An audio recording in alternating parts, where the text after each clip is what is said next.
رسول اللہ صلی اللہ علیہ وآلہ وسلم کی پیاری پیاری حدیث مبارکہ۔ Make sure you like and subscribe to my channel for more hadiths. ابو عاصم نے بیان کیا، ان سے یزید بن ابی عبید نے، ان سے سلمہ بن عقور رضی اللہ عنہ نے کہ نبی کریم صلی اللہ علیہ وسلم کے یہاں نماز پڑھنے کے لیے کسی کا جنازہ آیا۔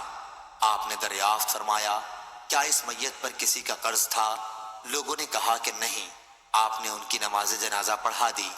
پھر ایک اور جنازہ آیا۔ آپ نے دریافت فرمایا، میت پر کسی کا قرض تھا؟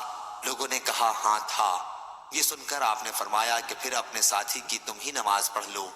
ابو قتادہ رضی اللہ عنہ نے عرض کیا، یا رسول اللہ صلی اللہ علیہ وسلم، ان کا قرض میں ادا کر دوں گا۔ تب آپ صلی اللہ علیہ وسلم نے ان کی نماز جنازہ پڑھائی۔ صحیح بخاری حدیث نمبر 2295۔ اللہ تعالیٰ اس کے چہرے کو روشن کرے جو حدیث مبارکہ سن کر آگے پہنچائے۔